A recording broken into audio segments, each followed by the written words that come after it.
ముఖ్యమంత్రి రేవంత్ రెడ్డి ఢిల్లీ పర్యటన ఖరారైంది. ఈ నెల 27న జరిగే సిడబ్ల్యూసీ సమావేశానికి సీఎం అటెండ్ కానున్నారు. ఆ తర్వాత రాష్ట్రానికి చెందిన ప్రాజెక్టులు, పెండింగ్ నిధులపై కేంద్ర మంత్రులను కలవనున్నారు. ఈ నెల 29న అసెంబ్లీ సమావేశాలు మొదలు కానున్నాయి. దీంతో 28న తిరిగి హైదరాబాద్ కు రానున్నారు సీఎం. అసెంబ్లీ సమావేశాల్లో కృష్ణా, గోదావరి నీటి వాటాలపై చర్చ జరగనుంది. ముఖ్యమంత్రి రేవంత్ రెడ్డి ఢిల్లీ పర్యటన ఖరారైంది. ఈ నెల 27న జరిగే సిడబ్ల్యూసీ సమావేశానికి సీఎం అటెండ్ కానున్నారు. ఆ తర్వాత రాష్ట్రానికి చెందిన ప్రాజెక్టులు, పెండింగ్ నిధులపై కేంద్ర మంత్రులను కలవనున్నారు. ఈ నెల 29న అసెంబ్లీ సమావేశాలు మొదలు కానున్నాయి. దీంతో 28న తిరిగి హైదరాబాద్ రానున్నారు సీఎం.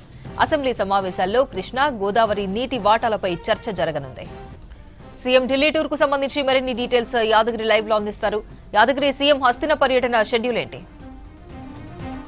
27న ఢిల్లీలో ఏఐసిసి సమావేశం ఉన్నది. ఈ సమావేశానికి సీఎం రేవంత్ రెడ్డి వెళ్తున్నారు. అయితే 26 సాయంత్రము లేదంటే 27 ఉదయం ఎర్లీ మార్నింగే ఢిల్లీకి సీఎం రేవంత్ రెడ్డి వెళ్ళున్నారు. అక్కడ 27న 11 గంటలకు ఉదయం 11 గంటలకు ఈ సమావేశం జరుగుతుంది కాబట్టి ఏఐసిసి సమావేశం ఉంది. ఆ సమావేశంలో సీఎం రేవంత్ రెడ్డి పాల్గొంటారు. అయితే ఏఐసిసి సమావేశంలో మేజర్గా ఏదైతే ఈ ఉపాధి హామీ పథకానికి సంబంధించి ఈ మధ్యకాలంలోనే ఆ పేరు కూడా మార్చారు కాబట్టి దీని మీద ప్రధానంగా ఆ ఏఐసిసి సమావేశంలో చర్చించే అవకాశం ఉంది. దాని మీద దేశవ్యాప్తంగా నిరసనలు కూడా నిర్ణయం తీసుకునే అవకాశం ఉంటుంది కాబట్టి 27న ఈ సమావేశంలో సీఎం రేవంత్ రెడ్డి పాల్గొంటారు.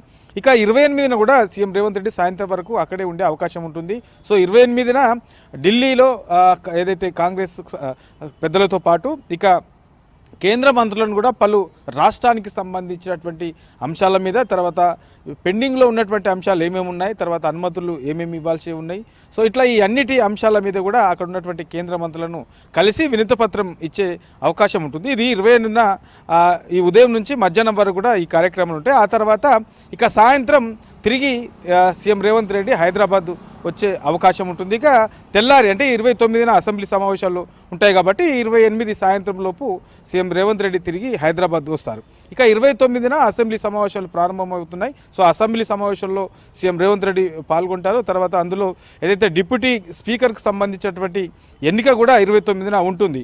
ఆ తర్వాత 30, 31 ఫస్ట్ ఈ 3 రోజుల పాటు కూడా మళ్ళీ అసెంబ్లీ వాయిదా వేస్తారు. మళ్ళీ జనవరి 2న అసెంబ్లీ సమావేశాలు ప్రారంభమయ్యే అవకాశం ఉంటుంది. మేజర్గా ఈ అసెంబ్లీ సమావేశాలలో కృష్ణా, గోదావరి వాటర్కు సంబంధించినటువంటి అంశాలలో ఎట్లా తెలంగాణకు ఎట్లా అన్యాయం జరుగుతూ ఉన్నది, గత 10 ఏళ్ళుగా బీఆర్ఎస్ ఉన్న టైంలో తెలంగాణకు నీటి వాటా, తెలంగాణకు రావాల్సినటువంటి వాటా ఎందుకు రాలేకపోయింది, దానికి గల కారకులు ఎవరు, సో 10 ఏళ్ల పాటు కూడా ప్రతి ఏటా ఎట్లా అన్యాయం జరిగింది, వాస్తవానికి తెలంగాణకు రావాల్సినటువంటి టీఎంసీలు ఎంత, ఏపీకి తీసుకెళ్లాల్సినటువంటి టీఎంసీలు ఎంత, సో ఈ అంశంలో పూర్తి స్థాయిలో కృష్ణా, గోదావరి ఈ రెండింటి అంశాల మీద కూడా మేజర్గా చర్చించే అవకాశం అయితే ఉంటుంది. ఎందుకంటే గత కొన్ని రోజుల నుంచి కూడా ఈ నీటి వాటాలకు సంబంధించిన మీద రాజకీయంగా ఒకరి మీద ఒకరు దీని మీద పెద్ద ఎత్తున కూడా ఆరోపణలు చేసుకునేటువంటి సిచ్యువేషన్ అయితే కనబడుతున్నది. కాబట్టి ఇక ప్రభుత్వం అసెంబ్లీ సాక్షిగానే ప్రజలకు చెప్పాలని చెప్పేసి నిర్ణయించింది. ఈ రెండింటికి సంబంధించిన దాని మీద కూడా ఈ అసెంబ్లీ